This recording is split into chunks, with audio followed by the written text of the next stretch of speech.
Dear SSLC students, ಈ ವಿಡಿಯೋದಲ್ಲಿ ನಾವು ಫಸ್ಟ್ ಲ್ಯಾಂಗ್ವೇಜ್ ಇಂಗ್ಲೀಷ್ಗೆ ಸಂಬಂಧಪಟ್ಟಂತೆ 3ನೇ ಮಾಡೆಲ್ ಕ್ವೆಶ್ಚನ್ ಪೇಪರ್ನ ಏನು ಬಿಟ್ಟಿದ್ದಾರೋ ಇದಕ್ಕೆ ನಾವಿಲ್ಲಿ ಕೀ ಆನ್ಸರ್ಸ್ಗಳನ್ನು ಡಿಸ್ಕಷನ್ ಮಾಡ್ತಾ ಹೋಗ್ತೇವೆ. 14E ಅಂತಕ್ಕಂಥದ್ದು ನಿಮ್ಮ ಸಬ್ಜೆಕ್ಟ್ ಕೋಡ್ ಆಗಿರುತ್ತೆ.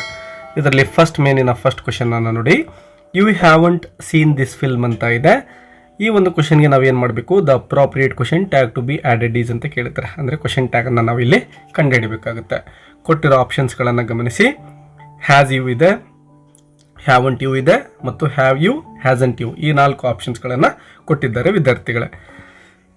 ನೋಡಿ, ಕೊಟ್ಟಿರ್ತಕ್ಕಂತಹ ಸ್ಟೇಟ್ಮೆಂಟ್ ನೆಗೆಟಿವ್ ಸ್ಟೇಟ್ಮೆಂಟ್ ಆಗಿದೆ. ಯಾಕೆಂದರೆ ಇಲ್ಲಿ ಗಮನಿಸ್ಬೋದು ನಾಟ್ ಅಂತಕ್ಕಂತಹ ವರ್ಡ್ ಇದೆ. ಸೊ ನಮಗೆ ಬೇಕಾಗಿರೋದು ಪಾಸಿಟಿವ್ ಕ್ವೆಶ್ಚನ್ ಟ್ಯಾಗ್ ಆಗುತ್ತೆ. ಪಾಸಿಟಿವ್ ಕ್ವೆಶ್ಚನ್ ಟ್ಯಾಗನ್ನು ಹುಡುಕಬೇಕು. ಮತ್ತು ಕೊಟ್ಟಿರೋ ಹೆಲ್ಪಿಂಗ್ ವರ್ಬ್ ನೋಡಿ ಹ್ಯಾವ್ ಅಂತಕ್ಕಂಥದ್ದಿದೆ. ಸೊ ಕ್ವೆಶ್ಚನ್ ಟ್ಯಾಗಲ್ಲಿ ನಾವು ಹ್ಯಾವನ್ನು ಹುಡುಕಬೇಕು. ಹ್ಯಾವ್ ಇರತಕ್ಕಂಥದ್ದು ಆಪ್ಷನ್ ಸಿ ಮತ್ತು ಆಪ್ಷನ್ ಬಿದಲ್ಲಿ ಮಾತ್ರ. ಮತ್ತು ನಮಗೆ ಬೇಕಾಗಿರೋದು ಪಾಸಿಟಿವ್ ಟ್ಯಾಗ್ ಆಗಿದೆ ಅಲ್ವಾ. ಸೊ ಆಪ್ಷನ್ ಬಿದಲ್ಲಿ ನಾಟ್ ಇರೋದ್ರಿಂದ ನಾವು ಅದನ್ನು ಡಿಲೀಟ್ ಮಾಡ್ತೇವೆ. ಸೊ ಆಪ್ಷನ್ ಸಿ ಅಂತಕ್ಕಂಥದ್ದು ಇಲ್ಲಿ ಸರಿಯಾಗಿರುವ ಉತ್ತರ. ಇನ್ನು second one, he is dash rich man in dash whole town ಅಂತ ಇದೆ. So the appropriate articles to be filled in the blanks are ಅಂತ ಕೇಳಿದ್ದಾರೆ. ಮೊದಲನೇದಾಗಿ ನೋಡಿ, he is a rich man ಅಂತ ಬರಬೇಕು. ಮತ್ತು second one, in the whole town ಅಂತ ನಾವು ಬರಿಬೇಕಾಗುತ್ತೆ. ಸೊ ಈ ರೀತಿ ಇರತಕ್ಕಂತಹ ಆಪ್ಷನ್ ಯಾವುದಿದೆ ನೋಡಿ, ಆಪ್ಷನ್ ಡಿದಲ್ಲಿ ನಾವು ಎ ಮತ್ತು ದಗಳನ್ನು ನೋಡ್ತೇವೆ. ಅದೇ ಇಲ್ಲಿ ಸರಿಯಾಗಿರುವ ಉತ್ತರ. ಇನ್ನು third question, she sells sea shells on the sea shore. ನೋಡಿ ವಿದ್ಯಾರ್ಥಿಗಳೇ, the figure of speech used here is ಅಂತ ಕೇಳಿದ್ದಾರೆ. ಇಲ್ಲಿ ನೋಡಿ, ನೀವು ಸ ಅಂತಕ್ಕಂತಹ ಒಂದು ಸೌಂಡ್ ಏನಿದನೋ ಎಲ್ಲ ಕಡೆ ರಿಪೀಟ್ ಆಗಿದೆ. ಸೊ ರಿಪೀಟ್ ಆಗಿದೆ. ಈ ರೀತಿ ಯಾವುದಾದ್ರೂ ಒಂದು ಕಾನ್ಸೋನೆಂಟ್ ಸೌಂಡ್ ರಿಪೀಟ್ ಆಗ್ತಾ ಇದ್ರೆ ಅದನ್ನು ನಾವು ಏನಂತ ಕರಿತೀವಪ್ಪ ಅಂದರೆ ಅಲಿಟ್ರೇಷನ್ ಅಂತ ಕರಿತೀವಿ ವಿದ್ಯಾರ್ಥಿಗಳೇ. ಸೊ ಅಲಿಟ್ರೇಷನ್ ಇರ್ತಕ್ಕಂಥದ್ದು ಆಪ್ಷನ್ ಬಿ ಆಗಿದೆ. ಸೊ ಅದೇ ಇಲ್ಲಿ ಸರಿಯಾಗಿರುವ ಉತ್ತರ. ಇನ್ನು ಫೋರ್ತ್ ಒನ್, ಅಜಿತ್ ಸಿಂಗ್ಸ್ ಮೆಲೋಡಿಯಸ್ಲಿ ಅಂತ ಇದೆ. ದ ಅಂಡರ್ಲೈನ್ಡ್ ವರ್ಡ್ ಈಸ್, ಅಂದರೆ ಇದು ಪಾರ್ಟ್ಸ್ ಆಫ್ ಸ್ಪೀಚ್ಗೆ ಸಂಬಂಧಪಟ್ಟಂತಹ ಪ್ರಶ್ನೆ ಆಗಿದೆ ವಿದ್ಯಾರ್ಥಿಗಳೇ. ಸೊ ಈ ಒಂದು ಅಂಡರ್ಲೈನ್ ಮಾಡಿರೋ ವರ್ಡ್ ಏನು ಮೆಲೋಡಿಯಸ್ಲಿ ಇದೆ ಅಲ್ವಾ, ಯಾವ ಪಾರ್ಟ್ ಆಫ್ ಸ್ಪೀಚ್ ಅಂತ ನಾವು ಕಂಡುಹಿಡಬೇಕು. ನೋಡಿ, ಆ ಮೆಲೋಡಿಯಸ್ಲಿ ಅಂತಕ್ಕಂಥದ್ದು ಸಿಂಗ್ಸ್, ಅಂದರೆ ಸಿಂಗ್ಸ್ ಅಂತಕ್ಕಂಥದ್ದು ಒಂದು ಕ್ರಿಯಾಪದ, ಅದನ್ನು ನಾವು ವರ್ಬ್ ಅಂತ ಕರಿತೇವೆ. ಸೊ ವರ್ಬ್ ಬಗ್ಗೆ ಡಿಸ್ಕ್ರೈಬ್ ಮಾಡ್ತಾ ಇರೋದ್ರಿಂದ ನಾವು ಅದನ್ನು ಎಡ್ವರ್ಬ್ ಅಂತ ಕರಿತೇವೆ ವಿದ್ಯಾರ್ಥಿಗಳೇ. ಒಂದು ವೇಳೆ ನೌನನ್ನು ಡಿಸ್ಕ್ರೈಬ್ ಮಾಡಿದರೆ ಅದು ಅಡ್ಜೆಕ್ಟಿವ್ ಆಗುತ್ತೆ. ಬಟ್ ವರ್ಬನ್ನು ಡಿಸ್ಕ್ರೈಬ್ ಮಾಡ್ತಾ ಇರೋದ್ರಿಂದ ಅದು ಆಪ್ಷನ್ ಸಿ ಎಡ್ವರ್ಬ್ ಆಗ್ತಾ ಇದೆ ವಿದ್ಯಾರ್ಥಿಗಳೇ. ಇನ್ನು 5ನೇ ಪ್ರಶ್ನೆಯನ್ನು ಗಮನಿಸಿ. Ramesh ಪ್ಲಕ್ಡ್ the rose dash the garden which was dash the temple ಅಂತ ಇದೆ. ಸೊ ವಿದ್ಯಾರ್ಥಿಗಳಲ್ಲಿ ಗಮನಿಸ್ಬೋದು, ನಾವು ಪ್ರಿಪೋಸಿಷನನ್ನು ಫಿಲ್ ಮಾಡಬೇಕಾಗುತ್ತೆ ಈ ಒಂದು ಪ್ರಶ್ನೆಗೆ. ಸೊ ನೋಡಿ, ಮೊದಲನೇದಾಗಿ ನಾವು ಫ್ರಮ್ ಅನ್ನು ಇಲ್ಲಿ ಫಿಲ್ ಮಾಡಬೇಕಾಗುತ್ತೆ ವಿದ್ಯಾರ್ಥಿಗಳೇ. Ramesh pluck the rose from the garden which was, ನೋಡಿ ನಿಯರ್ ಅಂತಕ್ಕಂತಹ ಪದ ಫ್ರಮ್ ಪಕ್ಕದಲ್ಲಿದೆ. ಆಪ್ಷನ್ ಎದಲ್ಲಿ ಮಾತ್ರ ನಮಗೆ ಫ್ರಮ್ ಮತ್ತು ನಿಯರ್ ಕಾಣಿಸ್ತಾ ಇದ್ದಾವೆ. ಫ್ರಮ್ ಸಿಕ್ಕ ಮೇಲೆ ನಿಯರ್ ಆಟೋಮೆಟಿಕ್ಲಿ ನಮಗೆ ಈಸಿ ಆಗುತ್ತೆ. ಯಾಕೆಂದರೆ ಬೇರೆ ಯಾವುದೇ ಆಪ್ಷನಲ್ಲೂ ಕೂಡ ಫ್ರಮ್ ಇಲ್ಲ. ಹಾಗಾಗಿ ನೀವು ಗಮನಿಸ್ಬೋದು, ಬೇರೆ ಆಪ್ಷನ್ಸ್ಗಳನ್ನು ಎಲ್ಲೂ ಕೂಡ ಫ್ರಮ್ ಸ್ಟಾರ್ಟಿಂಗಲ್ಲಿ ಇಲ್ಲ. ಸೊ ಇಲ್ಲಿ ಫ್ರಮ್ ಮತ್ತು ನಿಯರ್ ಸರಿಯಾಗಿರುವ ಪ್ರಿಪೋಸಿಷನ್ಸ್. 6th ನೋಡಿ, the rain fed tanks are dash not deep ಅಂತ ಇದೆ. ಇದಕ್ಕೇನು ಮಾಡಬೇಕು, the correct antonym of the underlined word to be filled in the blank is. Yes ನೋಡಿ, ಡೀಪ್ ಅಂತ ಕೇಳಿದ್ದಾರೆ. ಡೀಪ್ ಅಂದರೆ ವಿದ್ಯಾರ್ಥಿಗಳೇ ಆಳ ಅಂತಕ್ಕಂಥದ್ದು. ಸೊ ಇದಕ್ಕೆ ಆಪೋಸಿಟ್ ವರ್ಡ್ ಯಾವುದು? ಇಲ್ಲಿ ನೋಡಿ ಆಪ್ಷನ್ಸ್ಗಳಲ್ಲಿ ಶಾಲೋ ಅಂತಕ್ಕಂಥದ್ದು ಇದೆ ಅಲ್ವಾ, ಅದು ಸರಿಯಾಗಿರುವ ಉತ್ತರ. ಶಾಲೋ, ದ ಎಲಿಕ್ಸರ್ ಆಫ್ ಲೈಫಲ್ಲಿ ನೀವು ಈ ಪದವನ್ನು ಕಲ್ತಿರ್ತೀರ. ಇನ್ನು ಸೆಕೆಂಡ್ ಮೇ ನೋಡಿ, observe the relationship in the first pair of words and complete the second pair accordingly in the following. ವಿದ್ಯಾರ್ಥಿಗಳೇ, ಇದು ಅನಲೈಸ್ಗೆ ಸಂಬಂಧಪಟ್ಟಂತಹ ಪ್ರಶ್ನೆ ಆಗಿರುತ್ತೆ. 4 ಪ್ರಶ್ನೆಗಳನ್ನು ಈ ರೀತಿ ಕೇಳಿರ್ತಾರೆ. ನಿಮಗೆ ಅನೇಕ ಪ್ರಶ್ನೆಗಳನ್ನು ತೆಗೆದುಕೊಂಡು ಈ ಅನಲೈಸ್ಗಳ ಬಗ್ಗೆ ಒಂದು ವಿಡಿಯೋ ಮಾಡಿ ಸಪ್ರೇಟ್ ಹಾಕಿದ್ದೇನೆ. ಅದನ್ನು ನೀವು ವಾಚ್ ಮಾಡಿ. ಅದರಲ್ಲಿ ಬಂದಿರತಕ್ಕಂತಹ ಪ್ರಶ್ನೆಗಳೇ ನಿಮ್ಮ ಎಕ್ಸಾಮಲ್ಲಿ ಅನೇಕ ಸಾರಿ ರಿಪೀಟ್ ಆಗಿದ್ದಾವೆ. ಒಂದು ವೇಳೆ ಆ ವಿಡಿಯೋ ಸಿಗಲಿಲ್ಲ ಅಂದರೆ ಕಮೆಂಟ್ ಬಾಕ್ಸಲ್ಲಿ ಅನಲೈಸ್ ವಿಡಿಯೋ ಅಂತ ಹಾಕಿ ನಾನು ನಿಮಗೆ ಆ ಲಿಂಕನ್ನು ಕಳಿಸ್ಕೊಡ್ತೇನೆ. ಇಲ್ಲಿ ನೋಡಿ, ಕ್ವೆಶ್ಚನ್ 7 ಕ್ವಾಲಿಫೈ ಇದೆ, ಡಿಸ್ಕ್ವಾಲಿಫೈ ಇದೆ. ಸೊ ಇಲ್ಲಿ ನೋಡಿ, ಡಿಸ್ ಅಂತಕ್ಕಂಥದ್ದನ್ನು ಪ್ರಿಫಿಕ್ಸ್ ಯೂಸ್ ಮಾಡಿದ್ದಾರೆ ವಿದ್ಯಾರ್ಥಿಗಳೇ. ಸೊ ಪ್ರಿಫಿಕ್ಸ್ ಯೂಸ್ ಮಾಡಿದ್ದಾರೆ. ಅದೇ ರೀತಿ ರೆಸ್ಪಾನ್ಸಿಬಲ್ ಅಂತ ಇದೆ. ನಾವು ಈ ಒಂದು ಪದಕ್ಕೆ ಏನು ಮಾಡಬೇಕು, ಪ್ರಿಫಿಕ್ಸನ್ನು ಯೂಸ್ ಮಾಡಬೇಕು. ಇರ್ರೆಸ್ಪಾನ್ಸಿಬಲ್ ಅಂತ ಬರಿಬೇಕಾಗುತ್ತೆ. 8th ಒನ್, ಡೆಂಟಿಸ್ಟ್ ಇದೆ, ಅದಕ್ಕೆ ಟೀತ್ ಅಂತ ಕೊಟ್ಟಿದ್ದಾರೆ. ಅಂದರೆ ಡೆಂಟಿಸ್ಟ್ಗಳ ಡೆಂಟಿಸ್ಟ್ ಅಂದರೆ ಟೀತ್ಗಳ ಒಬ್ಬ ಡಾಕ್ಟರ್ ಆಗಿರ್ತಾರೆ, ಅಂದರೆ ಹಲ್ಲುಗಳ ಡಾಕ್ಟರ್ಗಳನ್ನ ನಾವು ಡೆಂಟಿಸ್ಟ್ ಅಂತ ಕರಿತೇವೆ. ಅದೇ ರೀತಿ ಡರ್ಮೆಟಾಲಜಿಸ್ಟ್ ಅಂತ ಇದೆ ವಿದ್ಯಾರ್ಥಿಗಳೇ. ಇದನ್ನು ಅಂದರೆ ಡರ್ಮೆಟಾಲಜಿಸ್ಟ್ ಅಂತಕ್ಕಂತಹ ಡಾಕ್ಟರ್ ಯಾವುದಕ್ಕೆ ಸಂಬಂಧಪಡ್ತಾರೆ ಅಂದರೆ ವಿದ್ಯಾರ್ಥಿಗಳ ಸ್ಕಿನ್ಗೆ. ಸೊ ಸ್ಕಿನ್ ಡಾಕ್ಟರ್ನ ಡರ್ಮೆಟಾಲಜಿಸ್ಟ್ ಅಂತ ಕರಿತೇವೆ. 9th ಒನ್ ಗ್ಯಾಲೆಂಟ್ ಬ್ರೇವ್ ಅಂತ ಇದೆ. ಅದೇ ರೀತಿ ಸ್ಟ್ಯಾಚ್ಯೂರ್ ಅಂತ ಇದೆ. ಸ್ಟ್ಯಾಚ್ಯೂರ್ ಅಂದರೆ ವಿದ್ಯಾರ್ಥಿಗಳೇ ಹೈಟ್ ಅಂತಕ್ಕಂಥದ್ದು, ಎತ್ತರ, ತುಂಬ ಟಾಲ್ ಅಂತಕ್ಕಂತಹ ಒಂದು ಮೀನಿಂಗನ್ನು ಇದು ಕೊಡುತ್ತೆ. ಸೊ ನೀವು ಸ್ಟ್ಯಾಚ್ಯೂರ್ ಅಂದರೆ ಹೈಟ್ ಅಂತ ಬರೀಬೇಕು. ಇನ್ನು 10th ಒನ್ ಡಿಸೈಡ್ ಇದೆ, ಡಿಸಿಷನ್. ಪ್ರೆಫರ್ ಇದೆ, ಪ್ರೆಫರೆನ್ಸ್. ಎಸ್, ನೀವು ಇಲ್ಲೇನು ಮಾಡಬೇಕು ಅಂದರೆ ENC ಸೇರಿಕೊಂಡು ಪ್ರೆಫರೆನ್ಸ್ ಅಂತ ಬರೆದ್ರೆ ಸಾಕು, ನಿಮಗೆ ಆನ್ಸರ್ ಸರಿಯಾಗುತ್ತೆ. ಇನ್ನು 11th one change the voice of the sentence ಅಂತ ಇದೆ. The company hired new workers last year ಅಂತ ಇದೆ. ಸೊ ಇಲ್ಲಿ ಏನು ಮಾಡಬೇಕು, ಮೊದಲಿಗೆ ಕೊಟ್ಟಿರೋ ಸೆಂಟೆನ್ಸನ್ನು ಸಬ್ಜೆಕ್ಟ್ ವರ್ಬ್ ಆಬ್ಜೆಕ್ಟಾಗಿ ಡಿವೈಡ್ ಮಾಡ್ಕೊಳ್ಳೋಣ. ದ ಕಂಪನಿ ಅಂತಕ್ಕಂಥದ್ದು ಸಬ್ಜೆಕ್ಟ್ ಆಗಿದೆ, ಹೈಯರ್ಡ್ ಅಂತಕ್ಕಂಥದ್ದು ವರ್ಬ್ ಆಗಿದೆ, ಮತ್ತು ನ್ಯೂ ವರ್ಕರ್ಸ್ ಅಂತಕ್ಕಂಥದ್ದು ಏನಾಗಿದೆ, ಆಬ್ಜೆಕ್ಟ್ ಆಗುತ್ತೆ ವಿದ್ಯಾರ್ಥಿಗಳೇ. ಮೊದಲಿಗೆ ನಾವು ಆಬ್ಜೆಕ್ಟನ್ನು ತೆಗೆದುಕೊಳ್ಬೇಕು ಪ್ಯಾಸಿವ್ ವಾಯ್ಸ್ ಬರಲಿಕ್ಕೆ. ಸೊ ಇಲ್ಲಿ ನಾವು ನ್ಯೂ ವರ್ಕರ್ಸನ್ನು ತೆಗೆದುಕೊಳ್ತೇವೆ ಮತ್ತು ಇದಕ್ಕೆ ಸೂಟಬಲ್ ಹೆಲ್ಪಿಂಗ್ ವರ್ಬನ್ನು ತೆಗೆದುಕೊಳ್ಬೇಕು. ಇಲ್ಲಿ ಹೈಯರ್ಡ್ ನೋಡಿ ಪಾಸ್ಟ್ ಟೆನ್ಸಲ್ಲಿದೆ, ಹಾಗಾಗಿ ನ್ಯೂ ವರ್ಕರ್ಸ್ ಅನ್ನೋದು ಪ್ಲೂರಲ್ ಇದೆ, ಇಲ್ಲಿ ವರ್ರನ್ನು ತೆಗೆದುಕೊಳ್ತೇವೆ ಹೆಲ್ಪಿಂಗ್ ವರ್ಬನ್ನು. New workers were. ಇನ್ನು ಕ್ರಿಯಾಪದವನ್ನು V3 ಫಾರ್ಮಲ್ಲಿ ಬರೀಬೇಕು, ಹೈಯರ್ಡ್ ಅಂತ ಬರಿತೇವೆ, ಹೈಯರ್ಡ್ ಬೈ. ಇನ್ನು ಸಬ್ಜೆಕ್ಟ್ ಇತ್ತಲ್ವ ಅದನ್ನು ಆ್ಯಸ್ ಇಟ್ ಈಸ್ ಬರ್ಕೋಬೇಕು, ದ ಕಂಪನಿ. ಮತ್ತು ಕೊನೆಯ ಪದ ಏನಿತ್ತಲ್ವ ಲಾಸ್ಟ್ ಇಯರ್ ಅಂತಕ್ಕಂಥದ್ದು ಅದನ್ನು ಕೊನೆಗೆ ಬರೀತೇವೆ. So new workers were hired by the company last year ಅಂತ ಆನ್ಸರ್ ಬರುತ್ತೆ. ಇನ್ನು frame a question to get the underlined words as answer ಅಂತ ಕೇಳಿದ್ದಾರೆ. ಅಂದರೆ ಇಲ್ಲಿ ಒಂದು ಕ್ವಶನನ್ನು ಫ್ರೇಮ್ ಮಾಡಬೇಕಾಗುತ್ತೆ. He went to England in 1888 to study law ಅಂತ ಇದೆ. ಸೊ ಇಲ್ಲಿ ಟು ಸ್ಟಡಿ ಲಾ ಅಂತ ಇದೆ. ನಾವೇನು ಮಾಡಬೇಕಾಗುತ್ತೆ ಅಂದರೆ ನೋಡಿ, he went to England in 1888 to study law. ನಾವು ಹಾಯ್ ಅಂತಕ್ಕಂತಹ WH ವರ್ಡಿಂದ ಈ ಒಂದು ಕ್ವಶನನ್ನು ಫ್ರೇಮ್ ಮಾಡಬೇಕು. ಸೊ ಹಾಯ್ ತೆಗೆದುಕೊಳ್ಳೋಣ, ಅಂದರೆ ಕಾರಣ ಕೇಳಿರೋದ್ರಿಂದ ವಾಯ್. ನೋಡಿ ವೆಂಟ್ ಪಾಸ್ಟ್ ಟೆನ್ಸಲ್ಲಿದೆ ಇಲ್ಲಿ ಕ್ರಿಯಾಪದ, ಸೊ ಡಿಡ್ ಅಂತಕ್ಕಂಥದ್ದನ್ನು ಹೆಲ್ಪಿಂಗ್ ವರ್ಕ್ ತಗೋಬೇಕು. ವೈ ಡಿಡ್ ಹಿ ಅಂತ ತೆಗೆದುಕೊಳ್ತೇವೆ, ಮತ್ತು ವೆಂಟ್ ಇರೋದನ್ನು ವಿದ್ಯಾರ್ಥಿಗಳೇ ನೋಡಿ ಗೋ ಅಂತ ಬರ್ಕೋಬೇಕಾಗುತ್ತೆ. ಯಾಕೆಂದರೆ ಇಲ್ಲಿ ಆಲ್ರೆಡಿ ನಾವು ಡಿಡ್ಡನ್ನು ತೆಗೆದುಕೊಂಡಿರೋದ್ರಿಂದ ಪಾಸ್ಟ್ ವರ್ಬನ್ನು. Why did he go to England in 1888 ಅಂತ ಬರಿತೇವೆ ಕ್ವಶನ್ ಮಾರ್ಕ್. ಇನ್ನು ಒಂದು ವೇಳೆ ಇದೇ ಪ್ರಶ್ನೆಗೆ 1888ಗೆ ಅಂಡರ್ಲೈನ್ ಮಾಡಿದರೆ ಆವಾಗ ನಾವೇನು ಮಾಡ್ಬೋದಾಗಿತ್ತು ನೋಡಿ, ವೆನ್ ಅಂತ ತೆಗೆದುಕೊಳ್ಬೇಕಾಗಿತ್ತು. ಒಂದು ವೇಳೆ 1888ಗೆ ಅವರು WH ವರ್ಡನ್ನು ಮಾಡಿ ಅಂತ ಕೊಟ್ಟಿದ್ರೆ ವೆನ್ ಅಂತ ತೆಗೆದುಕೊಂಡು when did he go to England to study law ಅಂತ ಬರೀಬೇಕಾಗಿತ್ತು. ಸೊ ಎರಡೂ ನೀವು ನೆನಪಿಟ್ಕೊಳ್ಳಿ. ಇನ್ನು next question, rewrite the following sentences using not only but also ಅಂತ ಇದೆ. She was sad, she was angry ಅಂತ ಇದೆ. ಸೊ ಇಲ್ಲಿ ಏನು ಮಾಡಬೇಕು, ನಾಟ್ ಓನ್ಲಿ ಬಟ್ ಆಲ್ಸೋ ತೆಗೆದುಕೊಳ್ಬೇಕು. ಏನು ತಗೋಬೋದು ನೋಡಿ, ನಾಟ್ ಓನ್ಲಿ ಮತ್ತು ಬಟ್ ಆಲ್ಸೋ ಇವೆರಡನ್ನು ಯೂಸ್ ಮಾಡಬೇಕು. ಮೊದಲನೇದಾಗಿ ನೋಡಿ, ಶಿ ವಾಸನ್ನು ಆ್ಯಸ್ ಇಟ್ ಈಸ್ ಬರ್ಕೊಳ್ತಾ ಇದ್ದೇವೆ. ಶಿ ವಾಸ್ ನೋಡಿ, ಶಿ ವಾಸ್ ಆದ ತಕ್ಷಣವೇ ನಾವು ನಾಟ್ ಓನ್ಲಿಯನ್ನು ಬಳಸಬೇಕು. ನಾಟ್ ಓನ್ಲಿ ಮತ್ತು ಅಡ್ಜೆಕ್ಟಿವ್ ನೋಡಿ ಸ್ಯಾಡ್ ಇದೆ ಅಲ್ವಾ, ಸ್ಯಾಡ್ ತೆಗೆದುಕೊಳ್ತೇವೆ. She was not only sad ಅಂತ ತಗೊಂಡು ಮತ್ತು ಬಟ್ ಆಲ್ಸೋನ ಇಲ್ಲಿ ಯೂಸ್ ಮಾಡ್ಕೋಬೇಕು. But also angry. ಸೊ ಇಲ್ಲಿ ನೋಡಿ ಸ್ಯಾಡ್ ಮತ್ತು ಆ್ಯಂಗ್ರಿ ಎರಡು ಅಡ್ಜೆಕ್ಟಿವನ್ನು ಒಬ್ಬ ವ್ಯಕ್ತಿಯ ಬಗ್ಗೆ ಹೇಳಲಿಕ್ಕೆ ಬಳಸಿದ್ದಾರೆ.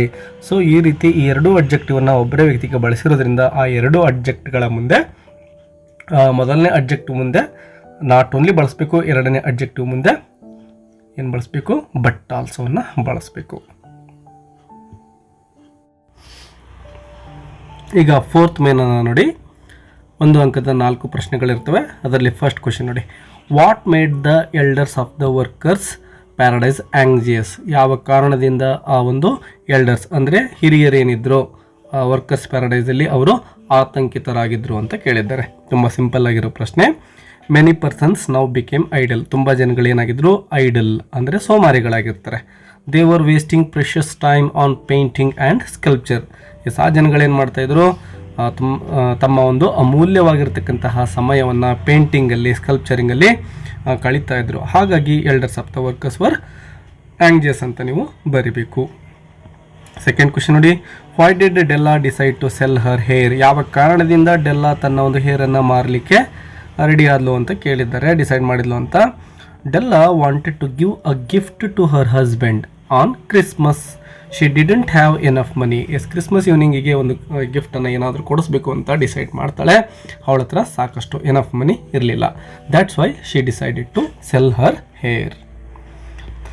What according to Pierre is a sure sign of starvation? Starvation ಅಂದರೆ ಭಯಂಕರ ಹಸಿವು ಅಂತೇಳಿ. ಸೊ ಭಯಂಕರ ಹಸಿವಿನ ಸಂಕೇತ ಯಾವುದು ಅಂಥೇಳಿ ಪಿಯರ್ ಹೇಳ್ತಾನೆ ಅಂತಕ್ಕಂಥದ್ದು. According to Pierre, if one squints his eyes ಅಂದರೆ ಕಣ್ಣುಗಳನ್ನು ಸಣ್ಣದಾಗಿ ಮಾಡಬೇಕು, ಸ್ಲೈಟ್ಲಿ ವೈಲ್ ಬೆಗ್ಗಿಂಗ್ ಅಂದರೆ ಬೆಗ್ಗಿಂಗ್ ಮಾಡಬೇಕಾದ್ರೆ, it is a sure sign of starvation. Fourth ನೋಡಿ, which tree was the little boat tied to? ಆ ಲಿಟಲ್ ಬೋಟನ್ನು ಯಾವುದಕ್ಕೆ ಟೈ ಮಾಡಿದ್ರು ಅಂತ ಕೇಳಿದರೆ ವಿಲ್ಲೋ ಟ್ರೀಗೆ.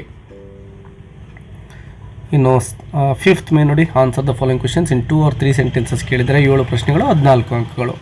ಅದರಲ್ಲಿ first one, describe the appearance of the girl of the silent Torrent. ಯಾವ ರೀತಿ ಆ ಒಂದು girl of the silent Torrent ಕಾಣಿಸ್ತಾ ಇದ್ಲು ಅಂತ. ದ ಗರ್ಲ್ಸ್ ಮೂವ್ಮೆಂಟ್, ಮೊದಲನೇದಾಗಿ ಅವಳ ಒಂದು movement on the road was like the rapid movement of A skilled hand on the strings of A guitar. Guitar ಮೇಲೆ ಇರತಕ್ಕಂತಹ ಸ್ಟ್ರಿಂಗ್ಸ್ಗಳ ಮೇಲೆ ತುಂಬ ಸ್ಕಿಲ್ಫುಲ್ ಆಗಿರ್ತಕ್ಕಂತಹ ವ್ಯಕ್ತಿ ನುಡಿಸ್ಬೇಕಾದ್ರೆ ತನ್ನ ಬೆರಳುಗಳನ್ನು ಆಡಿಸ್ತಾನಲ್ವ, ಆ ರೀತಿ ಅವಳ ನಡಿಗೆ ಇತ್ತು ಅಂತ ಫಸ್ಟ್ ಕಂಪ್ಯಾರಿಸನ್ ಇದೆ. ಇನ್ನು ಸೆಕೆಂಡ್ ಒನ್ ನೋಡಿ, her hair was undone. Inquisitive wisps peeped often over her forehead to peer at the dark wonder of her eye. ಅವಳ ತಲೆಯ ಮೇಲಿನ ಕೂದಲುಗಳು ಹಾಗೆ ಹಣೆಯ ಮೇಲಿನಿಂದ ಅವಳ ಕಣ್ಣಿನ ಬ್ಯೂಟಿಯನ್ನು ನೋಡಬೇಕು ಅಂತೇಳಿ ಹಾಗೆ ಮುಂದೆ ಬಾಗ್ತಾ ಇದ್ದಾವೇನೋ ಅನ್ನೋ ರೀತಿಲಿ ಅವಳು ಕಾಣಿಸ್ತಾ ಇದ್ಲು. Second one, how has the poet compared his life to the bare ruined ಕ್ವಾಯಸ್ ಅಂತ ಕೇಳಿದ್ದಾರೆ. During the spring and summer seasons, the birds make their nests on the lush green trees full of leaves. They sit on its branches and sing sweetly. These songs of the birds are similar to the choir in the church. As winter approaches, the trees start shedding leaves and the birds fly away to warm places. The birds have abandoned the tree similar to the choir of a ruined church. ಅಂದರೆ ವಿದ್ಯಾರ್ಥಿಗಳೇ, ಏನು ಆ ಪಕ್ಷಿಗಳೇನಿರ್ತವೋ ಅವುಗಳು tree branch ಮೇಲೆ ಕೂತ್ಕೊಂಡು ಅಂದರೆ ಗುಂಪಾಗಿ ಕೂತ್ಕೊಂಡು ಹಾಡು ಹೇಳ್ತಾ ಇರ್ತವಲ್ವ, ಹಾಡು ಹೇಳಿ ಅವೇನು ಮಾಡ್ತವೆ, ಹಾರಿ ಹೋಗಿರ್ತವೆ. ಅಂದರೆ ಏನು ವಿಂಟರ್ ಸೀಸನ್ನಲ್ಲಿ ಎಲ್ಲ ಎಲೆಗಳು ಉದುರೋಗಿರ್ತಾವಲ್ವ, ಆ ಸಂದರ್ಭದಲ್ಲಿ ಆ ಪಕ್ಷಿಗಳು ಅದನ್ನು ತ್ಯಜಿಸಿರ್ತವೆ. ಸೊ ಹಾಗೆಯೇ ಪೋಯಿಟಲ್ಲಿ ಅದನ್ನು ಕಂಪೇರ್ ಮಾಡ್ತಾ ಇದ್ದಾರೆ. Third one, according to the writer, how is the advertisement affecting the villagers? All they see is a vast rural market waiting to be opened up for commercial exploitation. The poor are being pushed into becoming consumers of increasingly expensive goods and utilities. Fourth one, explain the peak that appeared fearful to the boy in the poem The Stolen Boat ಅಂತ ಇದೆ. A huge peak seemed to uproar its head and grow in stature with every stroke of the oar that the poet struck into the water. ವಿದ್ಯಾರ್ಥಿಗಳ ನೋಡಿ, ಈ ಸ್ಟ್ಯಾಚ್ಯೂರ್ ಅಂತಕ್ಕಂಥದ್ದನ್ನು ನಾವು analogy ಕ್ವೆಶನಲ್ಲಿ ನೋಡಿದ್ದೇವೆ, height ಅಂತೇಳಿ. It seem to tower up between him and the stars. Fifth one, how does Karna challenge Arjuna? Karna challenged Arjuna by saying that the arena is open to all and not just for Arjuna. Instead of talking, which is the weapon of the weak, he asked Arjuna to shoot arrows and not words. How strong was the Greek wine ಅಂತ ಕೇಳಿದ್ದಾರೆ. ಇಲ್ಲಿ 3 ಪಾಯಿಂಟ್ಸನ್ನು ಕೊಟ್ಟಿದ್ದೇನೆ, ಇವುಗಳನ್ನು ನೆನ್ಪಿಟ್ಕೊಳ್ಳಿ. It was so strong that no one ever drank without adding water. ನೀರನ್ನು ಹಾಕಿ ಕುಡಿದೇ ಇರಲಿಕ್ಕೆ ಸಾಧ್ಯನೇ ಇರಲಿಲ್ಲ ಅದನ್ನ. ಇಟ್ಸ್ ಫ್ರಾಗ್ರೆನ್ಸ್ ನೋಡಿ ಹೇಗಿತ್ತು ಅಂತ. ಸೋ ಡೆಲಿಷಿಯಸ್ ದ್ಯಾಟ್ ನೋ ಬಡಿ ಕುಡ್ ಅಬ್ಸ್ಟೇನ್ ಫ್ರಮ್ ಟೇಸ್ಟಿಂಗ್ ಇಟ್. ಯಾರು ಕೂಡ ಇದು ಬೇಡ ಅಂತ ಹೇಳೋ ಹಾಗೆ ಇರಲಿಲ್ಲ, ಅಷ್ಟೊಂದು ಟೇಸ್ಟ್ ಆಗಿರುತ್ತೆ ಅದರ ಒಂದು ರುಚಿ ಮತ್ತು ಅದರ ಒಂದು ಫ್ರಾಗ್ರೆನ್ಸಿಂದಾನೇ ಅದು ತಿಳಿತಾ ಇತ್ತು. It would rise one's courage to the height of heroic deeds ಅಂತೇಳಿ. Seventh one, what justification did Drona give for his unfair demand ಅಂತ ಕೇಳಿದ್ದಾರೆ. ಸೊ ದ್ರೋಣ ಏನು ಹೇಳ್ತಾರೆ ನೋಡಿ, he said that he had promised Arjuna that he would make him the best archer in the world. He found Bhatto's expertise in archery as a challenge to Arjuna's supremacy. ಇನ್ನು rewrite as directed ಅಲ್ಲಿ 2 ಅಂಕದ 3 ಪ್ರಶ್ನೆಗಳಿಗೆ ಮೊದಲನೇದಾಗಿ ಏನು ಕೇಳಿದ್ದಾರೆ ನೋಡಿ, degrees of comparison ಅನ್ನೋ ಕ್ವಶನನ್ನು ಕೇಳಿದ್ದಾರೆ. Bengaluru is more populated than most other cities in Karnataka ಅಂತ ಕೇಳಿದ್ದಾರೆ. ಸೊ ನೋಡಿ, ಮೋರ್ ಪಾಪ್ಯುಲೇಟೆಡ್ ದ್ಯಾನ್ ಅಂದರೆ ಇದು ಕಂಪ್ಯಾರಿಟಿವಲ್ಲಿ ಇರತಕ್ಕಂತಹ ಸೆಂಟೆನ್ಸ್ ಆಗಿದೆ ವಿದ್ಯಾರ್ಥಿಗಳೇ. ಕಂಪ್ಯಾರಿಟಿವ್ ಕೇಳಿದ್ದಾರೆ, ಕೊಟ್ಟಿರೋದು ಕಂಪ್ಯಾರಿಟಿವ್. ನಾವು ಪಾಸಿಟಿವ್ ಡಿಗ್ರಿಗೆ ಮತ್ತು ಸೂಪರ್ಲೇಟಿವ್ಗೆ ಚೇಂಜ್ ಮಾಡಬೇಕು. ಸೊ ಪಾಸಿಟಿವ್ ಡಿಗ್ರಿಗೆ ಮೊದಲನೇದಾಗಿ ವೆರಿ ಫ್ಯೂ ಅನ್ನು ತೆಗೆದುಕೊಂಡು ಮಾಡ್ತಾ ಇದ್ದೇವೆ. Very few cities in Karnataka are as populated as Bengaluru. ನೀವು ಇಲ್ಲಿ ಆ್ಯಸ್ ಬದಲೇ ಸೋನು ಕೂಡ ಯೂಸ್ ಮಾಡ್ಬೋದು. ಅದೇ ರೀತಿ ಸೂಪರ್ಲೇಟಿವ್ ಡಿಗ್ರಿ ನೋಡಿ, Bengaluru is one of the most populated cities in Karnataka. So ಇಲ್ಲಿ ನೀವೇನು ಮಾಡಬೇಕು ವಿದ್ಯಾರ್ಥಿಗಳಂದ್ರೆ ನೋಡಿ, ಪಾಸಿಟಿವ್ ವೆರಿ ಫ್ಯೂ ಇದೆ, ಕಂಪ್ಯಾರಿಟಿವ್ಲಿ ಮೋಸ್ಟ್ ಅದರ್ ಇದೆ, ನೀವು ಮೆನಿ ಅದರ್ನು ಕೂಡ ಯೂಸ್ ಮಾಡ್ಬೋದು ಇಲ್ಲಿ, ಮೆನಿ ಅದರ್. ಮತ್ತು ಸೂಪರ್ಲೇಟಿವ್ಲಿ ಒನ್ ಆಫ್ ದ ಅಂತಕ್ಕಂತಹ ವರ್ಡ್ಸ್ಗಳನ್ನು ನೀವು ಕ್ಲೂ ಆಗಿ ನೆನಪಿಟ್ಕೋಬೇಕು. ಈಗ ಡಿಗ್ರೀಸ್ ಆಫ್ ಕಂಪ್ಯಾರಿಸನ್ ಬಗ್ಗೆ ಯಾವ ರೀತಿ ಇವುಗಳನ್ನು ಚೇಂಜ್ ಮಾಡೋದು ಅಂತ ಒಂದು ವಿಡಿಯೋ ಮಾಡಿ ಅಪ್ಲೋಡ್ ಮಾಡಿದ್ದೇನೆ. ಅದನ್ನು ಕೂಡ ನೀವು ವಾಚ್ ಮಾಡಿದರೆ ತುಂಬ ಸುಲಭವಾಗಿ ಈ ಕ್ವಶನನ್ನು ಸಾಲ್ವ್ ಮಾಡಬಹುದು. ಒಂದು ವೇಳೆ ಆ ವಿಡಿಯೋ ಲಿಂಕ್ ಸಿಗಲಿಲ್ಲ ಅಂದರೆ ಕಮೆಂಟ್ ಮಾಡಿ, ಡಿಗ್ರೀಸ್ ಆಫ್ ಕಂಪ್ಯಾರಿಸನ್ ಅಂತ ಲಿಂಕನ್ನು ನಿಮಗೆ ಕಳಿಸ್ಕೊಡ್ತೇನೆ.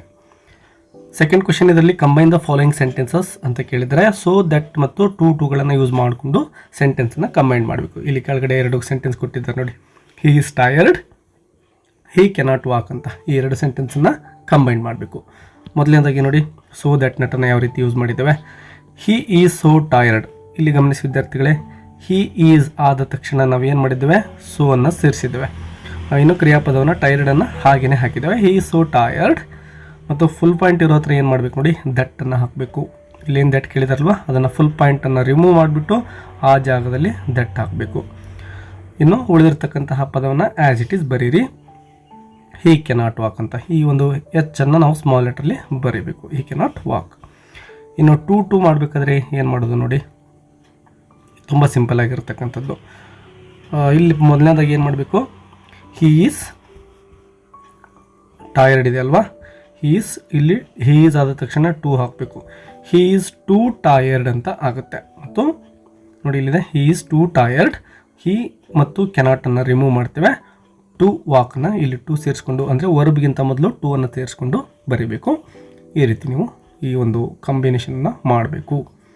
Change the following sentences to reported speech ಕೇಳಿದರೆ, the teacher said to the students be silent and listen to me ಅಂತ ಹೇಳ್ತಾ ಇದ್ದಾರೆ. ಅಂದರೆ ಇಲ್ಲಿ ಟೀಚರ್ ಹೇಳ್ತಕ್ಕಂಥದ್ದು ಮಕ್ಕಳಿಗೆ ಸೈಲೆಂಟಾಗಿ ಕೂತ್ಕೊಡ್ರು, ನಾನು ಕೇಳಿಸ್ಕೊಡ್ರಿ ನಾ ಹೇಳ್ತಕ್ಕಂಥದ್ದನ್ನು ಅಂತ ಹೇಳ್ತಾ ಇದ್ದಾರೆ. ಹಾಗಾಗಿ ನಾವು ಇಲ್ಲಿ ಆರ್ಡರ್ ಅಂತ ತೆಗೆದುಕೊಂಡಿದ್ದೇವೆ ವಿದ್ಯಾರ್ಥಿಗಳೇ, ಇದನ್ನು ನೀವು ಗಮನಿಸಿ. The teacher ordered the students to be silent and listen to ಅಂತ ಆಗಬೇಕು ವಿದ್ಯಾರ್ಥಿಗಳೇ. ಲಿಸನ್ ಟು ಹಿಮ್ ಅಥವಾ ಹರ್ ಅಂತೇಳಿ ನಾವು ಬರೀಬಹುದು. ಇನ್ನು 7th ಒನ್, ಇಲ್ಲಿ 3 ಅಂಕದ 6 ಪ್ರಶ್ನೆಗಳಿರ್ತವೆ. ಇಲ್ಲಿ ನಾನು ಎಲ್ಲ ಆನ್ಸರ್ಸ್ಗಳನ್ನು ನಿಮಗೆ ಕೊಟ್ಟಿದ್ದೇನೆ ವಿದ್ಯಾರ್ಥಿಗಳೇ. ವಿಡಿಯೋ ಪಾಸ್ ಮಾಡ್ಕೊಳ್ಳಿ. ವಿಡಿಯೋ ಪಾಸ್ ಮಾಡಿಕೊಂಡು ನೀವು ಈ ಆನ್ಸರನ್ನು ನಿಮ್ಮ ನೋಟ್ಬುಕ್ಕಲ್ಲಿ ಬರೆದುಕೊಂಡು ಪ್ರಾಕ್ಟೀಸ್ ಮಾಡಿ. ಬರೆದಷ್ಟು ನಿಮಗೆ ನೆನಪಿನ ಸಾಮರ್ಥ್ಯ ಹೆಚ್ಚುತ್ತೆ. ನಿಮ್ಮ ಎಕ್ಸಾಮಲ್ಲಿ ಆನ್ಸರ್ ಬರಲಿಕ್ಕೆ ನಿಮಗೆ ಅನುಕೂಲ ಆಗುತ್ತೆ. What fatal mistake did Hodge do ಅಂತ ಇದೆ. 3 ಮಾರ್ಕ್ಸ್ಗೆ ಕ್ವಶನ್. ಆನ್ಸರ್ನ ಬರ್ಕೋಬೋದು, ತುಂಬ ಸಿಂಪಲ್ ಆಗಿರೋ ಪ್ರಶ್ನೆ. ಉತ್ತರ 3rd question, how did the speaker and his neighbour mend the wall ಅಂತ ಇದೆ. ಅಂದರೆ ಇಬ್ಬರು ನೇಬರ್ ಮತ್ತು ನಮ್ಮ ಸ್ಪೀಕರ್ ಅಥವಾ ಪೋಯೆಟ್ ಯಾವ ರೀತಿ ಒಂದು ಮೆಂಡ್ ಅಂದರೆ ರಿಪೇರಿ ಮಾಡ್ತಕ್ಕಂಥದ್ದು, ವಾಲನ್ನು ರಿಪೇರಿ ಮಾಡ್ತಾಯಿದ್ರು ಅಂತ ಕೇಳಿದ್ದಾರೆ. ನೀವು ಆನ್ಸರ್ನ ನೋಡ್ಕೋಬೋದು. ಅವರು ಸ್ಪ್ರಿಂಗ್ ಟೈಮಲ್ಲಿ ಯಾವ ರೀತಿ ವಿಸಿಟ್ ಮಾಡಿಕೊಂಡು, ಅಂದರೆ ಇಬ್ಬರು ಕೂಡ ಒಂದು ಡೇಟನ್ನು ಫಿಕ್ಸ್ ಮಾಡಿಕೊಂಡು ಇಬ್ಬರು ಹೋಗ್ತಾಯಿದ್ರು. ಹೋಗ್ಬಿಟ್ಟು ಆ ಒಂದು ಹಾಳಾಗಿರ್ತಕ್ಕಂತಹ ಡಿಸ್ಟ್ರಾಯ್ಡ್ ವಾಲ್ ಏನಿತ್ತೋ ಅದನ್ನು ಇಬ್ಬರು ಸೇರಿ ಕಟ್ತಾಯಿದ್ರು. ಆ ಒಂದು ಬೌಲ್ಡರ್ಸ್ ಅಂದರೆ ಕಲ್ಲುಗಳನ್ನು ಯೂಸ್ ಮಾಡಿಕೊಂಡು ಕಟ್ತಾಯಿದ್ರು. ಬಟ್ ಆ ಕಲ್ಲುಗಳು ಪದೇ ಪದೇ ಫಾಲನ್ ಟು ಈಚ್ ಸೈಡ್, 2 ಕಡೆ ಬಿದ್ದಿರೋ ಕಲ್ಲುಗಳನ್ನು ಎತ್ತಿ ಇಡ್ತಾಯಿದ್ರು. ಮತ್ತು ಅವು ಲೋವ್ಸ್ ಆಕಾರದಲ್ಲಿ, ಅಂದರೆ ಈ ಶೇಪಲ್ಲಿ ಇದ್ದಿದ್ದರಿಂದ ಅವುಗಳನ್ನು ಒಂದರ ಮೇಲೆ ಒಂದು ಕೂರಿಸೋದು ಕಷ್ಟ ಆಗ್ತಾಯಿತ್ತು. ಹಾಗಾಗಿ ಅವರೆಷ್ಟು ಕಷ್ಟಪಡ್ತಾಯಿದ್ರು ಅದೆಲ್ಲವನ್ನು ನೀವು ಇಲ್ಲಿ ಡೀಟೇಲಾಗಿ ಬರೀರಿ. ಇನ್ನು next, why was Captain Smollett unhappy ಅಂತ ಕೇಳಿದ್ದಾರೆ. How did the squire console him ಅಂತ ಕೇಳಿದ್ದಾರೆ. ಎಸ್, ಅವನ ಕೋಪಕ್ಕೆ ಕಾರಣ ಏನು ಅಂತಕ್ಕಂಥದ್ದು. ಬಿಕಾಸ್ ಇಲ್ಲಿ ನೋಡ್ಬೋದು ನೀವು, he had no hand in choosing the crew, ಅಂದರೆ ಆ ಒಂದು ಕ್ರೂವನ್ನು ಸೆಲೆಕ್ಟ್ ಮಾಡ್ಕೊಳ್ಳಿಕ್ಕೆ ಅವನಿಗೆ ಅವಕಾಶ ಇರಲಿಲ್ಲ. ಅದ್ರ ಜೊತೆಗೆ they were sailing for treasure, ಅವರು ಸೇಲಿಂಗಿಗೆ ಎಲ್ಲರೂ ಎಲ್ಲಿ ಹೋಗ್ತಾ ಇದ್ದಾರೆ ಅಂತಕ್ಕಂಥದ್ದು ಎಲ್ರಿಗೂ ಗೊತ್ತಿರುತ್ತೆ. ಅದು ಇಷ್ಟ ಆಗಿರೋದಿಲ್ಲ ಇವನಿಗೆ. ಸೊ ಆ ಸೀಕ್ರೆಟ್ ಹೋಗಿರೋದ್ರಿಂದ ಬೇಜಾರಾಗಿರುತ್ತೆ. Fifth one, how does the poet bring out the agony and desperation of the female crane in the poem ಅಂತ ಇದೆ. ಟೋಟಲ್ ನೀವು ಇಲ್ಲಿ ಒಂದು to a pair of sarus ಕ್ರೇನಿನ ಸಿಂಪಲ್ ಸಮರಿಯನ್ನು ಬರೆದ್ರೆ ನಿಮಗೆ ಸಾಕಾಗುತ್ತೆ. ಆ ಒಂದು ಫೀಮೇಲ್ ಬರ್ಡ್ ಯಾವ ರೀತಿ ಎಗೋನಿ ಅಂದರೆ ಕಷ್ಟವನ್ನು ಅನುಭವಿಸ್ತಾ ಇತ್ತು, ಹತಾಶೆಯನ್ನು ಅನುಭವಿಸ್ತಾ ಇತ್ತು ಅಂತ ಡೀಟೇಲ್ ಆಗಿ ಈ ಪಾಯಿಂಟ್ಸ್ಗಳನ್ನು ಯೂಸ್ ಮಾಡಿಕೊಂಡು ನೀವು ಬರಿಬಹುದು ವಿದ್ಯಾರ್ಥಿಗಳೇ. ಇದರ ಸಮರಿಯನ್ನು ಅಪ್ಲೋಡ್ ಮಾಡಿದ್ದೇನೆ, ಈಸಿಯಾಗಿ ಕಲ್ತ್ಕೋಬಹುದು ನೀವು. ಅದೇ ರೀತಿ ಇಲ್ಲಿ 2 ಪ್ರಶ್ನೆ ಕೇಳಿದರೆ ನಾನು 2ನೇ ಪ್ರಶ್ನೆಗೆ ಆನ್ಸರ್ನ ಕೊಟ್ಟಿದ್ದೇನೆ. Explain how was Della's gift worthy of the watch ಅಂತ ಕೇಳಿದ್ದಾರೆ. ಆ ಒಂದು ವಾಚ್ ಬಗ್ಗೆ ನೀವು ಸ್ವಲ್ಪ ಡೀಟೇಲ್ಸ್ ಬರೀಬೇಕು ವಿದ್ಯಾರ್ಥಿಗಳೇ.